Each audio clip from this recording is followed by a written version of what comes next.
It's Mr. Kelly with Good to the Hood, talking about anything and everything that impacts the culture. And today I kind of want to talk about something that's really been a hot topic, obviously, within recent history, as in past year, 2 years. But honestly, it's been an issue that's been ongoing for, well, since the inception of this country. I mean, let's keep it a hondo, right? And that is race relations and the divisiveness of it. In my next couple of videos, I'm going to be kind of talking about some of this in more depth, but I just kind of want to get something out here real quick. Is you guys know that I've always been, one would say maybe racially sensitive, right? I'm biracial, I'm black and Filipino, but even that notwithstanding, I had my boy on here from school, kind of hit me to the game as far as the labels that exist in the Hispanic community, right? It's Latinx, and there's, if you're Hispanic, if you're Chicano, Spanish, Mexican, so on and so on and so forth. And he did a great job of explaining why some of those came to be, what the differences are, so on and so forth. So shout out to Mark again. That video is also in the playlist and in my list, if you're interested in that. But also the Asian community as it stands now, right now. Currently, right now, we have a Madam Vice President that is black and Asian. And her roots on the Asian side is rooted in India, which a lot of people don't realize is part of Asia, right? Asia, first of all, is a continent. So it's always crazy to me when I hear people talk about the guy was Asian. True, but a lot of times the context that people are talking about, it's as though Asia is a country. And it's not. It's just a continent. In fact, the continent has like 48, almost 50 countries, right? In every country, different races of people, different culture, different ideologies, different foods, different governments, different everything, right?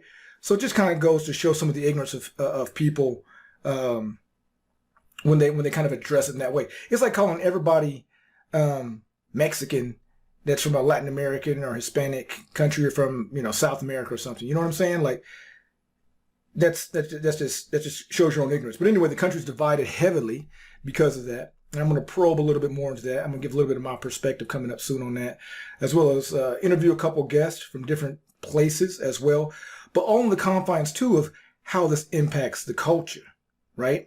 Because in the black community, hip hop culture, pop culture as it pertains to those of us in the black community, there's a lot of other people groups that are deeply involved, and I'm going to touch on that as I have some of these guests coming, right?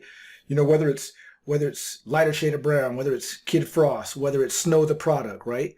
Those types of individuals. And then of course, you have in the Asian community, for instance, right? You got MC Jin, you got Bamboo, you got Jimmy Boy. There's a group back in the day called Smiles and South Star. You got a group called Far East. They did a lot of stuff down south with Bun B, Chameleonaire, that kind of thing. So, you know what I'm saying? Like, if you're really in the game like that, you know that there's involvement there. E40 loves Filipinos. In fact, he's partnered with a Filipino company in California, right? Too Short mentions them quite a bit.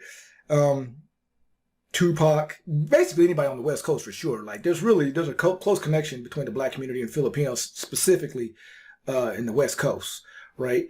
And I get it. There's some problems with there's always been rivalries, which is regional. But on the West Coast and parts of the East Coast, I know that the black community and Koreans, sometimes there's some battle there as far as putting up nail salons or hair shops, that kind of thing. But we're going to dive a little bit more into that. But I want to do that once I have a little bit more research, as well as have some other individuals for us to dialogue. And those individuals will be from various people groups. Not everybody's going to be black, not everybody's going to be Filipino, not everybody's going to be Korean or whatever. But the only way we're going to really get through this is to talk about this, right? Because who benefits if black, brown, and yellow people keep warring over nonsense? Really? You know what I'm saying? Like, who? You know who, right? And we're going to dive into that a little bit later on another date. But stay tuned, because I know I've been out for a little while. We're going to start banging these videos out real soon, okay? But until next time, this is Mr. Kelly with Good to the Hood.